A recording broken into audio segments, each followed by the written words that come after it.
Hey everybody, it's Jamel Gibbs. Welcome to another video. Today, I'm gonna answer a couple of questions that came in. All right, one of them is from one of my coaching students. We're actually gonna jump on the line with her. She's doing virtual real estate investing, wholesaling, and creative investing. She lives in Florida, and the properties that she contacted me about with questions are here in North Carolina, right outside of the Charlotte area. Another question I got came in from a YouTube subscriber. They contacted me on Facebook, and I thought it was a really good question in regards to 30 properties. So I wanted to talk about how to structure that deal a little bit on today's video as well, coming up. There's a lot of noise going on right now. There's people out here working on our lawn, but I believe you can hear me. I hope you can hear me. And I believe you're going to get a lot of value out of this video. Could you give me a little more detail on it? Because I remember you saying both properties, they were asking for $45,000 for both. So that means about $22,500 for each property, right? Yes, I want to look at it that way. The one property, the smaller one, 2-bedroom, 1 bath, it's like, it might have to be completely done all over. So we wouldn't put the price at $22,500. Okay. So I looked at the price for assistance, and so that's around $15,000. Or we might probably use the price of the land for it. Okay. So what was the price of the land? I don't know, but I just looked at the tax assessed value for that one, and that was around $15,000. Okay, so 150. That's where I'm placing that one. So 115,000 is what you said for the second one? Yeah, 15,000. Oh, 15,000. Okay, so yeah. So that was just the value of what you pulled up on the tax assessor's records, right? Yes. All right, you said the second house didn't have you couldn't find comps for it? The comps for the second house is $64,000. Okay, so the comps for the second house is $64,000. The first house, yeah, what are the comps showing? It's strange. It was showing $35,000. You said how much? The smaller house, the comps online was showing $35,000, but I don't believe it. Because when you look at the house, you look at the image, it's like it has to be completely done all over again, and that's what the seller also told me, that the house has to be completely, it looks like it has to be completely redone. Okay. So that's why I didn't go by the $35,000. All right, you definitely want to go by whatever the numbers say, but the whole thing is you got $45,000 and $35,000. That's about $80,000 in after repaired value. The asking price is $45,000 for both houses. So the $35,000 for the smaller house, that's just the estimate, and we don't always go by that, right? Right. No. So what I'm saying is, just basing it off of what you're telling me, you got $80,000 in total value for both properties. The asking price is $45,000, right? All right. Now, how much work does each property need? You said one needs $15,000, and how much does the other one need? If I go by square footage, that should be like 20 times. It's around 750 foot. So about another 750. Figure another 15 to 20,000 in work, basically, right? Yeah. So let's say 20,000. Let's go for the higher figure. Okay. So now that means between both properties, you're looking at $35,000 in work. Normally, I work each property separately, and I work the numbers, backtrack to make an offer. But we're gonna make a package offer on this one. So you got your calculator? So yeah, go ahead. So $80,000 times, you want to multiply that by 0.6. What does that leave you? It should be 48,000, right? Yeah. Now subtract $35,000 in work.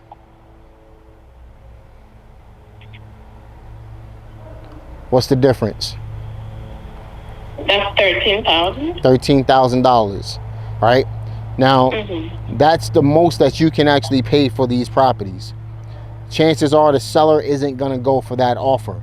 But you mentioned that they were willing to do seller financing, right?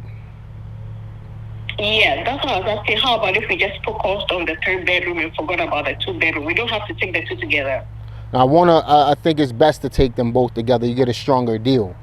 So my question to you is, how much of a down payment were they asking for? So from the conversation, he's waiting on a proposal from us. Like, okay, give me a down payment of this, at this percentage, I'll pay so much amount, an offer from us. Okay, so what I want you to do is find out how much of a down payment they're going to be looking for, because, and here's how you position that. Don't ask them how much do you want down. Ask them how much money is needed to get this deal started. Because you know what you do? Ask them what's the least amount you're willing to take down in order to get this deal done. So ask them that, just like that. What's the least amount you're willing to take in order to get this deal done as a down payment? Okay, so that we can work the numbers out. That way we can come up with, based off of what he tells us, we're going to be able to come up with the monthly payment, the interest rate, etc., etc. So that's the only piece that you're missing right now. You need to find out what the least amount of a down payment they're willing to take, because you know that they're willing to do seller financing. And then once they come back with the information, we can go ahead and structure an offer. Okay? Yeah, this looks like it will be good for a tenant buyer situation, because the 3-bedroom, 1-bath house has a tenant in right now on month-to-month basis. Right. And so it requires like a 10,000 to 15,000 work. I mean, but it's rent already right now. Right. So it looks like a good situation for a tenant buyer. Right. So that's the second part of the equation. We're not even talking about that yet. We're trying to get the deal locked up. Right now, let's focus on one thing at a time. Let's focus on getting the seller to tell us what's the least amount they're willing to take as a down payment. Then we can look at the disposition side of the equation and be able to create the deal and create a profit out of it. Okay, so let's focus on just the one thing. And yes, you are right. We are looking for a tenant buyer situation in this type of scenario. But for now, let's get the seller to give us the amount that they're willing to take as a down payment, and then we'll take it from there. Okay? Okay. All right. All right. So just shoot me a text message once you have everything, and we'll take it from there. Okay. All right. Thank you. Yep. All right. For the most part, she had all of the pieces that we needed in order to make this deal work, but I need to know what the down payment required on the property is. It might be $0. It might be 10%. The seller might ask for 20% or more, right? I don't know. So we need to find that out, which is exactly why you need to screen the sellers properly, get as much information as possible so you know how to structure your offer, whether it be a cash offer or a creative offer on the other end. All right, so we wrapped up the phone call with my coaching student. Now, as I've mentioned, I had a question come in from a YouTube/Facebook subscriber. Her name is Shanika. I'm just gonna leave it at that. Shanika said, "Hi Jamel, my brother and I are pretty new to real estate investing. This week is the 4th week we have been marketing for deals. We got a lead for nearly 30 rental units in South Carolina, and the owner is open to cash down plus financing. We already found an investor in our personal network who is willing to put down the deposit. Help. We have no idea how to package this deal. Can we get on a consulting call with you? I told my brother I have been watching your videos for the past month, and I feel you are the most relatable personality and have the expertise we need. Please let me know if you offer this type of service. Thanks, Shanika." First and foremost, this is a great question. I don't have all of the facts about this question, but I'm going to answer it the best way I can. I do have a mastermind, but I don't do private one-on-one as much as I used to anymore. It's just a time constraint for me. I just don't have the bandwidth to do it at this time. As you can imagine, I run 3 different businesses, plus I have 4 kids and a wife. So it's kind of difficult for me to do one-on-one coaching, but I do weekly mastermind calls with a paid group. If you're ever interested in something like that, there's a link in the description box below. But let me answer your question for you. You mentioned that you had a buyer for this property already. Now, what I'm about to say is gonna really depend on what your exit strategy is gonna be. Do you just wanna wholesale it and then take the cash and walk? Or do you want some type of involvement on a monthly basis in these properties? Because there's a couple of different ways that you can play this. If you want some type of involvement, the best thing I recommend you do is, rather than selling all 30 properties as a package, you can keep 2 of them free and clear and sell 28 for more money, if that makes sense. You can keep more than 2, but I recommend you keep 2 of them as free and clear properties. So what that means is the 28 properties that you sell in a package is going to pay for the 2 that you're gonna keep. So for example, if, let's just say that the asking price is $500,000 for 30 properties. What you can do is sell 28 properties for $500,000 and keep 2 of them free and clear. Then you can rent those 2 properties, 100% cash flow coming in, and start building your investment portfolio that way. If you want to get rid of the property and take the cash and run, then what I recommend you do is first find out the amount of money that the buyer has to put down on these properties. So for example, if let's say the buyer has $100,000 to put down on these 30 units.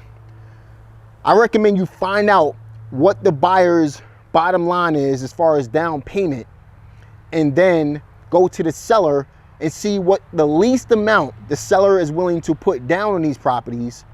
And then you go back to the buyer and say, let's just say, and I'm just using numbers as an example, let's say that the buyer tells you $100,000 to put down and the seller tells you 50, then you go back to the buyer and say, we need $100,000 down. And the difference between what the amount the seller tells you and the amount the buyer tells you is all profit. So all you're doing is creating a spread in that way. So if the seller tells you 50,000, the buyer tells you 100,000, you just made yourself a $50,000 profit spread, and you don't even need to worry about taking control of any properties or anything like that. Just to finalize this question here, you can get the best of both worlds. You can still sell 28 properties, okay, keep 2 properties free and clear, and still create the spread on a down payment and assign your contract, your seller finance contract, over to your new buyer, if you play the game right. So if it were up to me, what I would do is keep the 2 properties free and clear. That way I can make that money on a monthly basis from 2 free and clear properties and have all of that equity in those properties. The price of the 28 properties will pay for the 2 properties, and the spread on the down payment is all wholesale profit for you. So I hope that answers your question, Shanika. I appreciate my coaching student jumping on the line today as well. There's a lot of moving parts to deals like this, but I hope I was able to get into the details and really help you. This video is really for more experienced investors, more for my subscribers. But if you're new here, consider subscribing to my channel for more videos just like this. We also have other videos regarding real estate investing. You can check out my channel. I hope you benefited from it. Leave a comment, Shanika. Let me know if that answers your question in the comment section. Like this video, subscribe to this channel, click the notification bell, and I'll see you guys on the next one. Take care.